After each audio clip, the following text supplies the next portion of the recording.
Class with Mistas at Education Zone Indonesia YouTube channel. Jangan lupa subscribe. Assalamualaikum warahmatullahi wabarakatuh. Hi student, nice to see you again in English class. Well, for this opportunity, we are going to discuss about an important topic, that is Hartatory Exposition. Nah, apa saja yang akan kita bahas untuk materi Hartatory Exposition? Pertama sekali kita akan coba membahas tentang definisinya, lalu social function-nya, generic structure, dan juga unsur kebahasaannya, language features. So, jangan kemana-mana, don't go anywhere, stay tuned.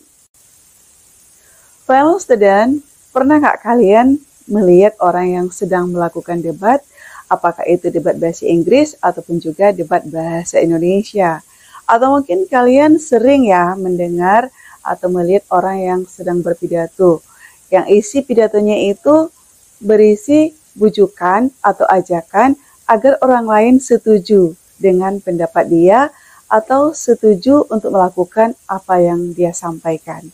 Nah, tahu nggak kalian, sebenarnya pada saat itu mereka sedang menyampaikan sebuah teks yang berbentuk exposition text. Ada dua ya, teks exposition text, ada ya analytical exposition dan juga hartatory exposition text. Tapi untuk hari ini kita akan fokus dulu pembahasan kita tentang hartatory exposition text. Meskipun perbedaan di antara keduanya tipis sekali, hanya berbeda di bagian terakhir. Kalau analytical itu tentang kesimpulan bagian terakhirnya, sementara hartatory tentang recommendation atau saran. Tapi langsung aja kita lihat dulu meaning dari hartatory exposition. Ini dia.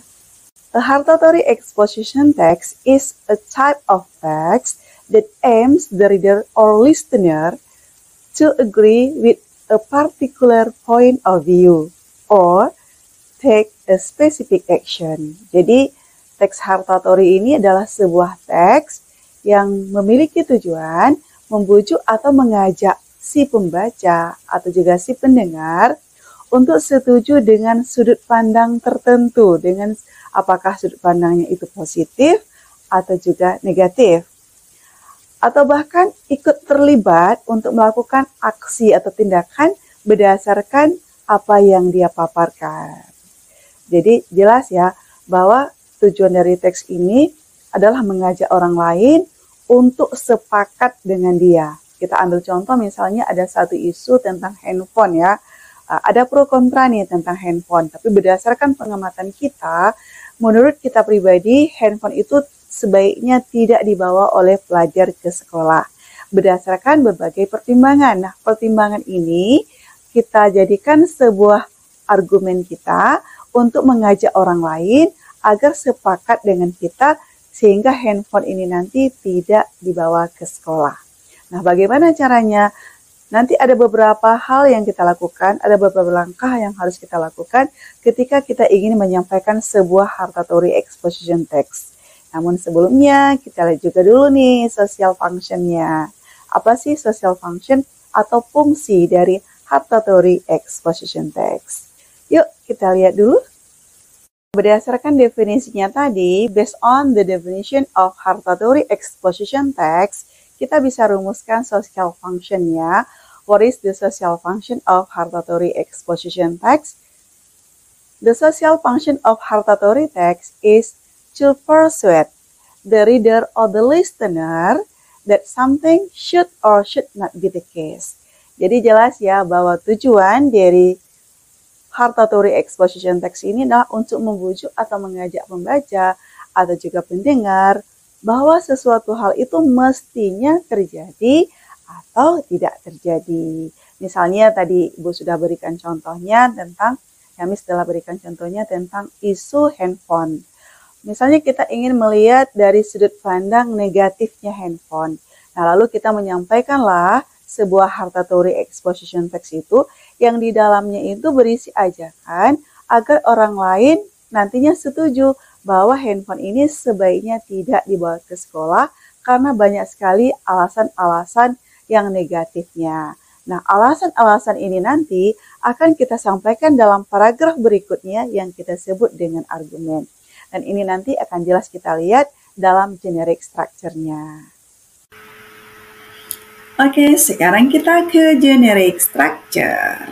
Kita sekarang ke struktur teksnya ya.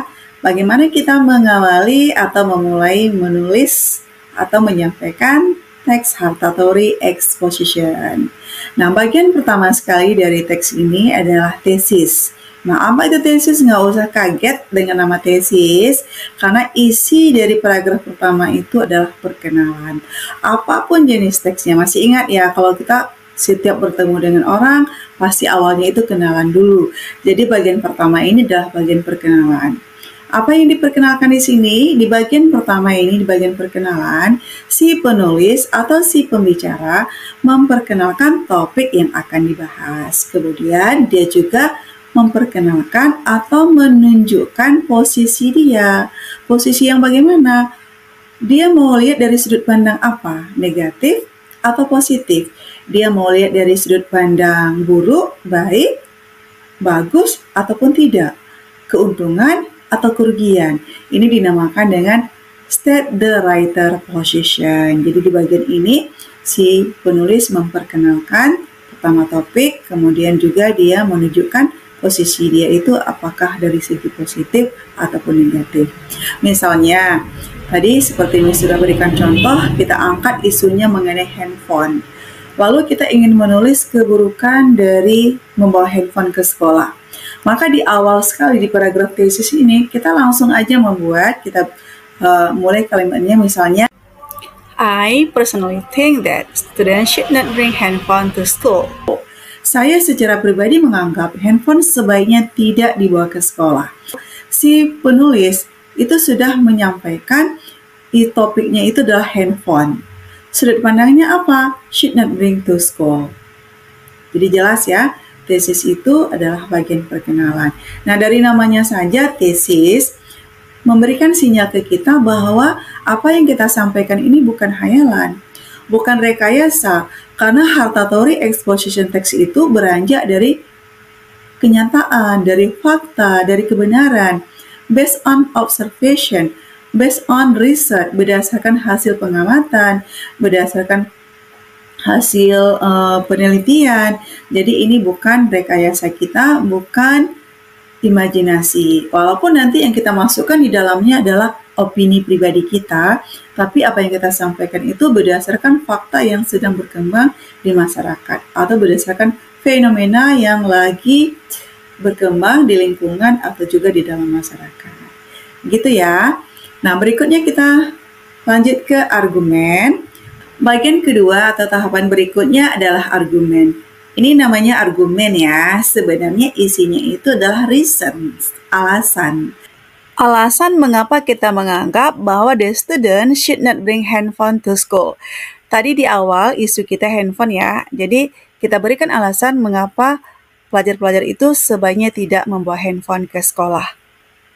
Why I say like that? Kita harus menggunakan kata transisi agar dari tesis beranjak ke argumen itu terasa indah dan tidak tersekat-sekat, tidak terpotong-potong.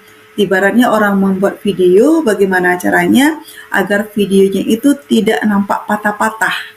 Jadi, agar kita bisa beranjak dari tesis ke argumen dengan mulus, terasa luwes, ngalir, maka kita perlu kalimat transisi. Contoh kalimat transisinya adalah based on the following reason. Satu argumen atau satu alasan itu sebaiknya kita buat dalam satu paragraf.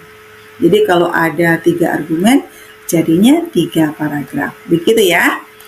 Bagian yang terakhir adalah bagian saran. Bagian ini yang paling penting. Karena di bagian inilah kita mengajak orang lain untuk bertindak, mengambil tindakan terhadap apa yang kita sampaikan tadi. Kita tadi sudah menyampaikan bahwa handphone itu sebaiknya tidak dibawa ke sekolah. Jadi di bagian terakhir ini kita ajak, kita yakinkan, kita tegaskan di bagian terakhir inilah yang berisi himbauan agar orang lain mengambil tindakan handphone itu sebaiknya tidak dibawa ke sekolah. Nah, bagaimana kita menyampaikan, bagaimana kita mengawali kalimat recommendation? Kalau di tesis tadi kita transisi ke argumennya dengan mengatakan based on the following reason, maka di recommendation ini kita gunakan kalimat based on the reason above. Itu contohnya ya, tidak harus itu banyak lagi yang bisa kita gunakan. Itu Miss kasih satu aja contohnya, based on the reasonable.